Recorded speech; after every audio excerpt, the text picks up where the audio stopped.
I'm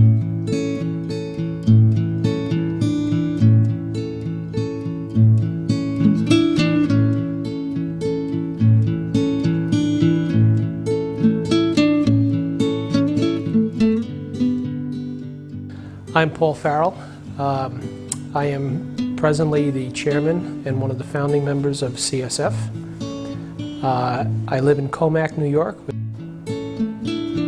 I am presently the president of the Farrell law firm.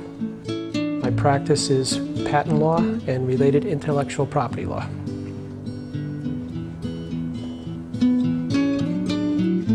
I have Syringomyelia.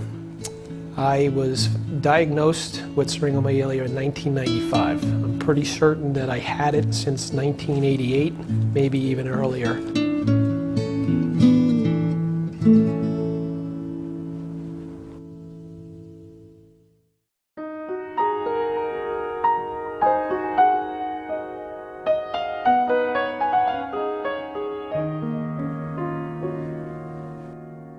In 1976, I began experiencing some severe pain in my lower back and down my left leg. It took about 9 months for me to be diagnosed with a malignant tumor, which was known as an ependymoma.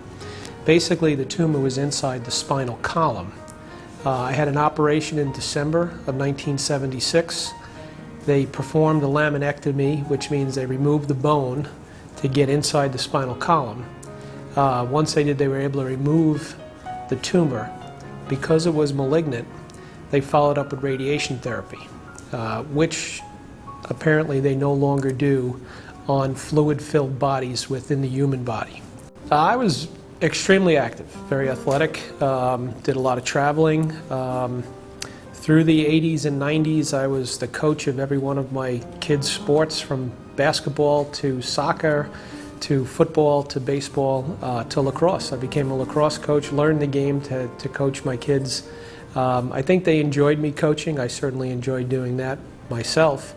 And on the side, I actually played softball. I played baseball. I'm an avid golfer. Before my injury and after, I'm still golfing to this day. Well, as I said, I probably had Syringomyelia a lot longer than I was aware until I was diagnosed. I had 2 episodes. The first one was in my bathroom in the morning getting ready. My son, Brian, who's now 21, he was probably about 2 at the time, used to like to shave with me in the morning. So basically he's running around my legs and my feet, and I felt a sneeze coming on, and I turned away in an awkward position, kind of leaned sideways, sneezed, and I felt something pop in my back. I lost all feeling from my chest down. I had a lot of difficulty walking, but I was able to get around. I went to a doctor. I had an MRI done. I was told I had a herniated disc, which turns out was not true. I had Syringomyelia. He just misdiagnosed it. About 6 months later, all the feeling came back. I went back to a completely normal lifestyle, doing exactly what I did before that. About 3 years later, in a similar circumstance, I sneezed again. Lost all feeling from my chest down again, had much difficulty walking. About 4 years after that, 1995, I was playing baseball. I made a play on a ball, felt something go again in my back. Lost all the feeling from my hips down at that point, and that never came back. 3 years later, having not been diagnosed, I finally found a doctor who correctly diagnosed me with Syringomyelia. My motor skills and my control of my legs diminished over a 3-year period. Initially, when I was diagnosed with Syringomyelia, there was very little information out there. I did a lot of surfing on the internet. I spoke to a lot of doctors. I did a lot of research to try to find more information about the condition and what it can do and what it was doing to me at the time.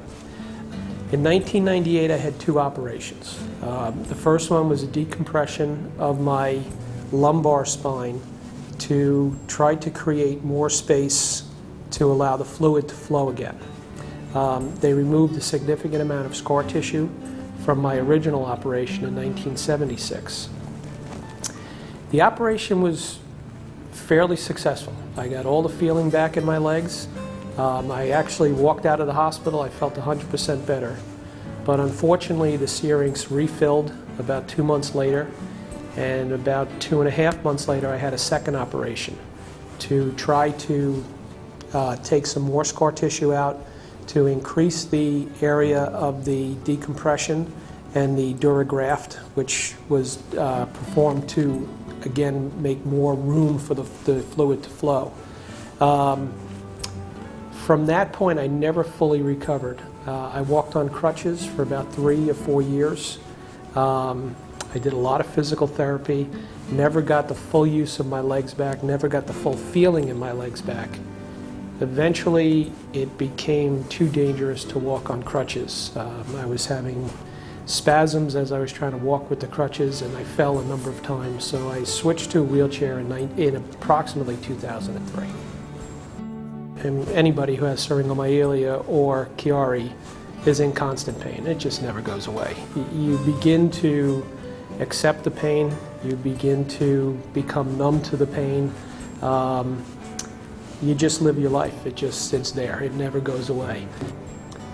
My children see me, you know, I was at an age when I was diagnosed and when my back really started to get bad, where they were very young. So I think they're kind of used to me being like this. I get around.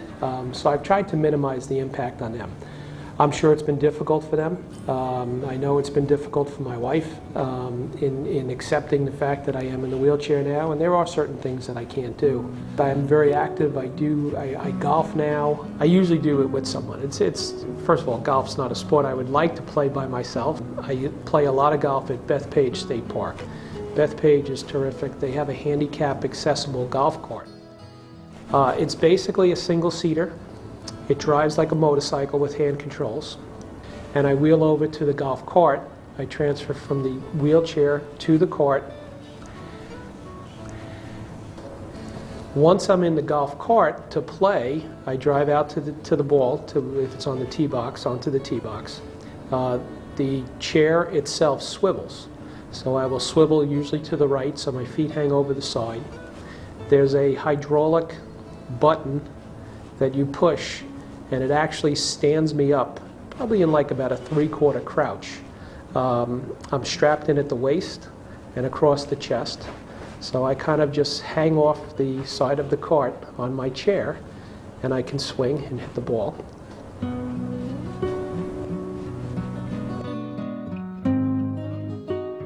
And then I lower the seat, I swivel back, and I drive off.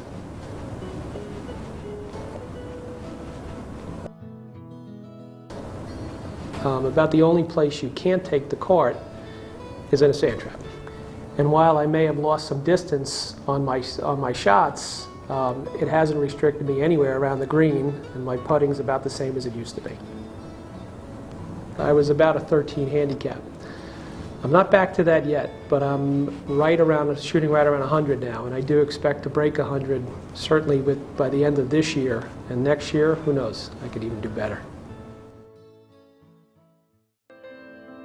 I decided to get involved in organizations that were trying to raise money for research. There's a lot of research that needs to be done. There's a lot of different things that can be investigated to help the condition. Most organizations are looking to find a cure. That's the ultimate goal.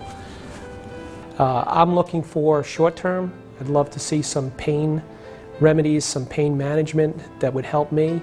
But ultimately, I'm basically doing this for the kids. There's a lot of kids that I've become very friendly with, and families that I know who are involved in this organization, whose kids have these diseases. I'm here for those kids. For myself, I'm almost 50 years old.